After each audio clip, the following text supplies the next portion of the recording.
Hello বন্ধুরা, আমি সৌরভ আর তোমরা দেখছো আমার চ্যানেল সৌরভ শৈল। আমরা লাহিড়ী বাবার আশ্রম থেকে বেরিয়ে সোজা চলে এসেছি ব্যান্ডেল চার্চে। এই পাশের দরজা থেকে একবার দেখে নেই চার্চটা।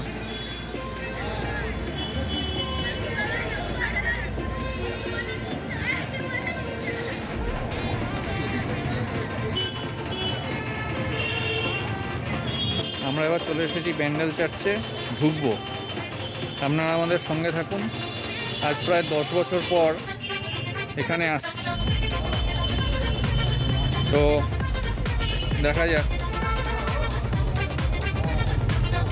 আমরা এইখান দিয়ে ঢুকবো।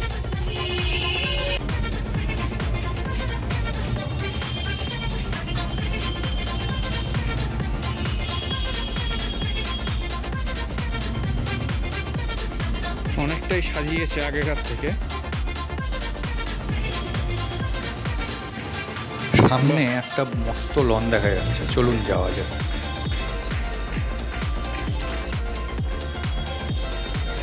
লনে যাওয়ার আগে এই জায়গাটা পড়ে, তো চলুন একবার দেখে নেওয়া যাক চারপাশটা।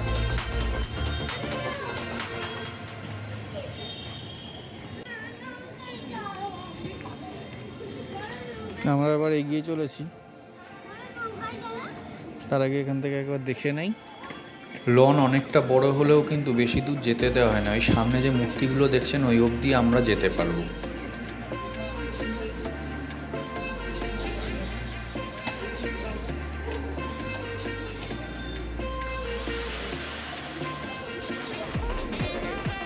এখান দিয়ে সব বাণীগুলো টানানো রয়েছে।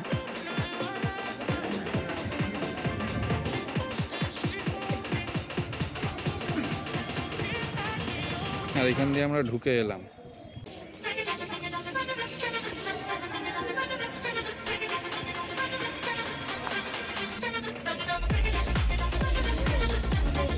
লনের এই একটা পাশ মূর্তি দিয়ে সাজানো রয়েছে, আর একটা সাইডে রয়েছে একটা ছোট্ট মিউজিয়াম মতো।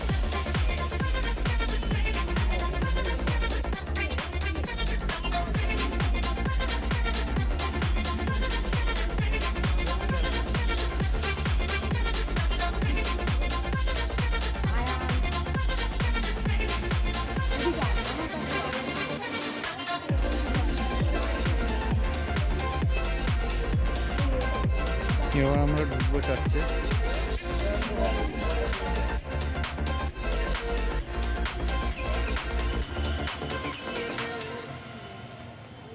দেখুন, লনের পেছন দিকটা কিন্তু খুব সুন্দর একটা বাগান এনারা তৈরি করেছেন, কিন্তু এখানে কারোকে ঢুকতে দেওয়া হয় না। তো চলুন আমরা একবার এই জায়গাটা থেকে চারপাশটা দেখে নিই কেমন লাগে দেখতে।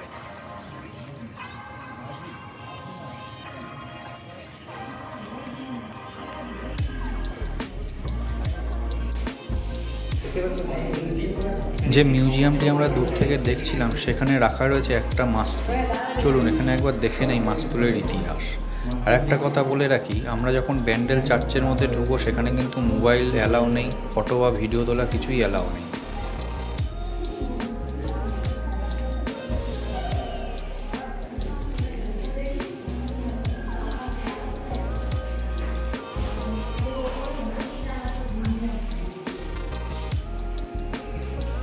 এই হচ্ছে মাস্তুল।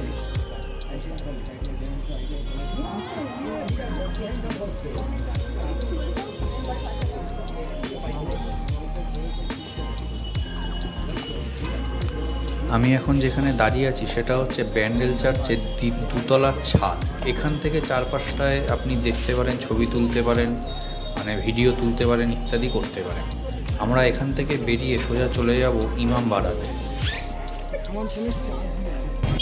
আমরা ব্যান্ডেল চার্চ থেকে চলে এসেছি ইমামবাড়া। চলুন একবার বাইরের দিকটা দেখিয়ে দিই, তারপর ভিতরটায় ঢুকবো।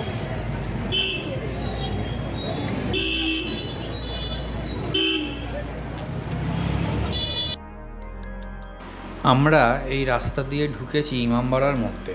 আর এইখানে দেখুন আছে আমাদের এই ইমামবাড়ার ইতিহাস। তো চলুন পুরো জায়গাটা ঘোরার আগে একবার বাইরে থেকে, মানে এই জায়গাটা থেকে পুরোটা একবার দেখে নিই কেমন লাগে ইমামবাড়াকে দেখতে।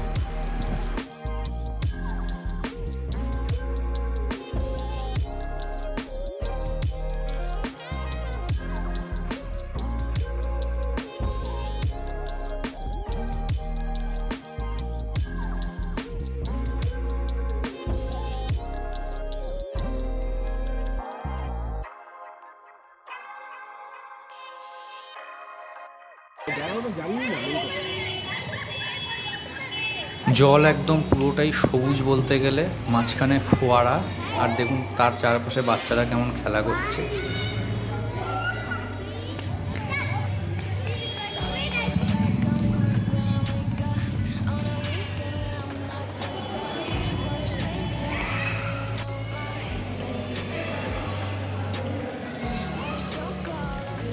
এই যে জায়গাটা দেখছেন, এখানে নামাজ পড়া হয়, অর্থাৎ প্রার্থনা গৃহ।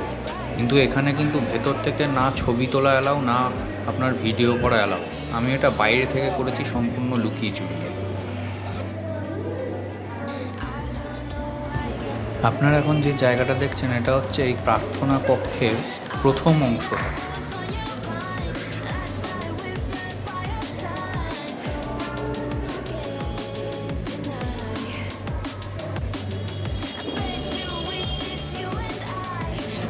আর এইটা হচ্ছে একদম শেষ প্রান্ত।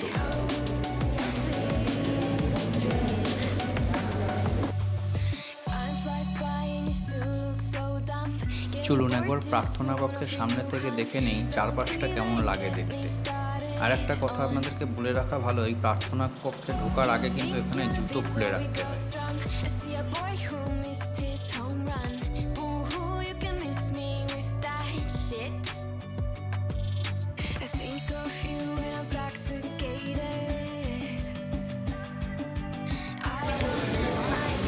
এবার আমরা যাব সূর্যঘড়ি দেখতে। এই যেখানটাতে লেখাই আছে সূর্যঘড়ি ক্লক টাওয়ার। চলুন যাওয়া যাক।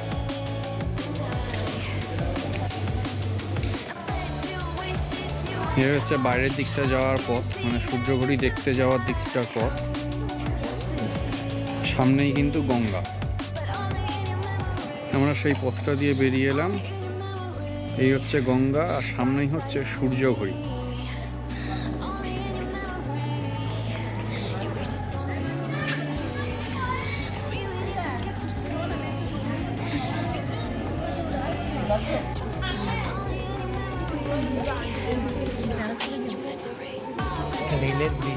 আমরা সূর্যঘড়ি দেখার জন্য এই রাস্তাটা দিয়ে এলাম। আর এটা হচ্ছে তার পার্শ্ববর্তী যে দেওয়ালটা, সেই বিল্ডিংটা।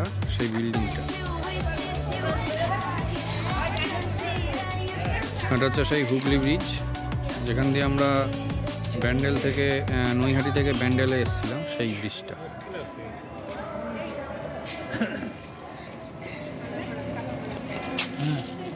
আচ্ছা, এবার আমরা চলেছি ইমামবাড়ার ক্লক টাওয়ার দেখতে।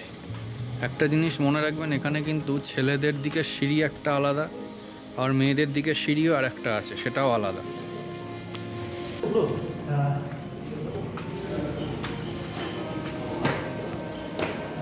এই হচ্ছে ক্লক টাওয়ারের সিঁড়ি, একদম এরকম ঘোরানো পেঁচানো সিঁড়ি।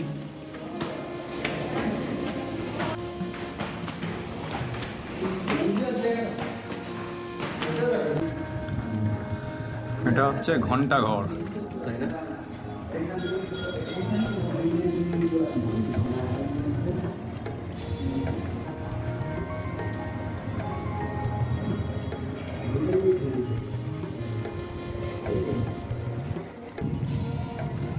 আমরা এবার একদম টপে উঠে পড়েছি। এখান থেকে একবার বাইরের প্রকৃতিটা দেখুন। তার আগে এখানেও দেখিয়ে দেই ব্যাপারটা কীরকম।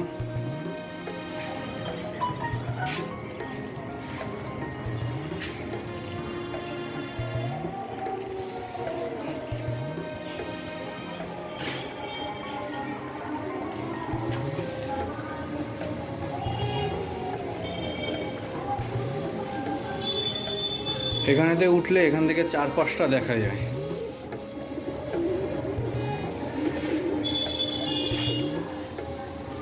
এই যে সিঁড়ি, লাস্টের কয়েকটা ধাপ।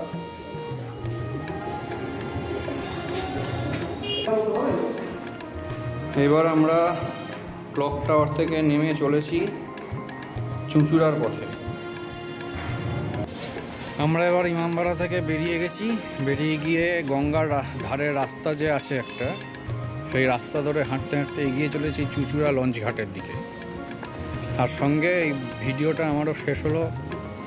বন্ধুগণ, লঞ্চে উঠবো, বাড়ি যাব, গরম গরম চায়ের সঙ্গে হবে গরম গরম পকোড়া।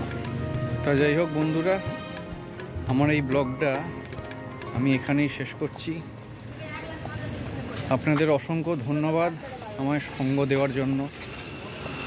আবার অবশ্যই একটা নতুন কোনো ব্লগে আসব, সঙ্গে থাকবেন। আর আমার এই চ্যানেলটাকে অবশ্যই সাবস্ক্রাইব করে রাখবেন, যাতে পরবর্তী ভিডিওগুলো এলে পরে আপনাদের কাছে এই নোটিফিকেশনটা চলে যায়। ধন্যবাদ।